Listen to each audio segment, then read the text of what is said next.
Bismillahirrahmanirrahim. Assalamualaikum warahmatullahi wabarakatuh. Sahabat-sahabat sekalian, di tengah penanganan wabah corona yang dilakukan oleh pemerintah, ada dua istilah yang sekarang mengemuka yang diharapkan sebagai solusi. Yang pertama adalah darurat sipil, yang keduanya adalah ada karantina wilayah. Saya perlu sampaikan bahwasannya dua istilah tersebut menurut pengetahuan saya itu berasal dari dua peraturan yang berbeda. Darurat sipil itu berasal dari Perpu nomor 23 tahun 59 yang ditandatangani oleh Presiden Soekarno tanggal 16 Desember tahun 59. Dalam Perpu tersebut disinggung tentang tiga keadaan. Yang pertama ada darurat sipil, yang keduanya darurat militer, dan yang ketiganya ada darurat perang. Ketiga kondisi tersebut bisa ditetapkan oleh Presiden sebagai panglima tertinggi jika kondisi keamanan negara terancam karena pemberontakan, kerusuhan atau bencana alam, atau dikhawatirkan adanya pemerkosaan wilayah atau mengganggu kehidupan negara. Maka kemudian Presiden sebagai panglima tertinggi bisa menetapkan satu di antara ketiga kondisi tersebut. Sehingga penguasa dari kondisi darurat tersebut adalah Presiden sebagai panglima tertinggi. Bagaimana untuk di daerah?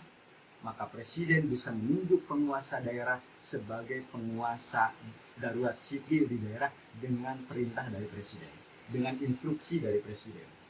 Dari kondisi tersebut, ada beberapa kewenangan-kewenangan yang dimiliki oleh penguasa darurat. Dalam hal ini darurat sipil. Pasal 10 sampai dengan pasal 21 itu dijelaskan banyak hal. Tentang larangan menghadiri pertemuan besar bagi masyarakat, larangan memasuki gedung, larangan memasuki wilayah lapangan dalam waktu tertentu, kemudian juga tentang penyebaran gambar, tulisan, dan berita-berita, kemudian tentang penyadapan, itu semuanya menjadi hak dari penguasa darurat sipil. Namun, di dalam peraturan perundang-undangan pengganti undang-undang tersebut, tidak dibicarakan tentang konsekuensi pembiayaan. Di dalam Perpu tersebut juga tidak ada larangan seseorang masyarakat pindah dari satu daerah ke daerah yang lainnya, itu tidak dibicarakan. Artinya, ketika menghadapi lebaran, mudik itu tidak ada larangan. Ketika seseorang mau mudik, itu tidak disebutkan dalam Perpu nomor 23 tahun 59. Yang keduanya adalah tentang karantina wilayah. Karantina wilayah itu disinggung dalam Undang-Undang nomor 6 tahun 2018 yang ditandatangani oleh Presiden Republik Indonesia Insinyur Joko Widodo pada tanggal 7 Agustus tahun 2018. Di dalam undang-undang tersebut dibicarakan tentang 4 keadaan. Yang pertama ada karantina rumah. Yang keduanya ada karantina rumah sakit. Yang ketiganya ada karantina wilayah. Dan yang keempatnya adalah pembatasan sosial berskala besar.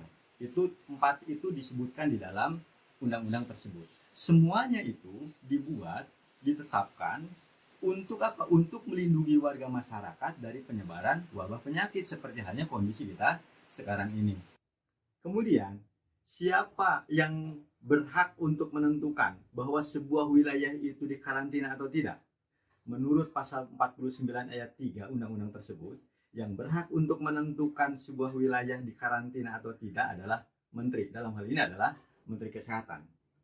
Selanjutnya, karena sifat karantina itu kan pembatasan orang yang terkena penyakit, yang diduga terkena penyakit menurut undang-undang, meskipun tidak nampak, maka kemudian orang yang ada di wilayah tersebut tidak boleh keluar, dan orang yang ada di luar juga tidak boleh masuk.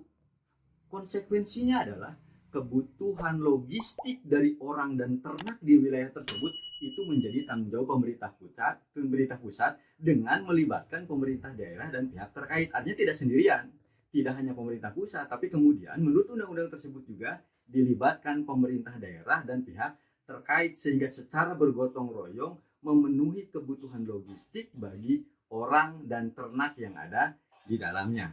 Sehingga semuanya bisa terfasilitasi. Terkait dengan pilihan mana yang akan dilakukan oleh pemerintah, saya yakini bahwa itu adalah pilihan yang terbaik yang dipilih oleh pemerintah. Meskipun menurut saya secara pribadi, yang paling tepat adalah kita melakukannya karantina wilayah sesuai dengan Undang-Undang Kekarantinaan Kesehatan.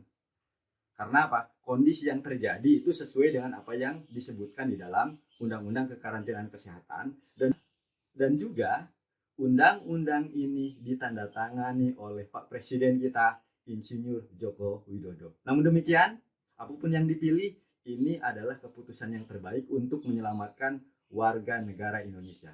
Terima kasih. Semoga Allah Subhanahu wa taala memberikan kekuatan untuk negeri kita supaya bisa terhindar dari wabah penyakit corona ini. Terima kasih. Assalamualaikum warahmatullahi wabarakatuh.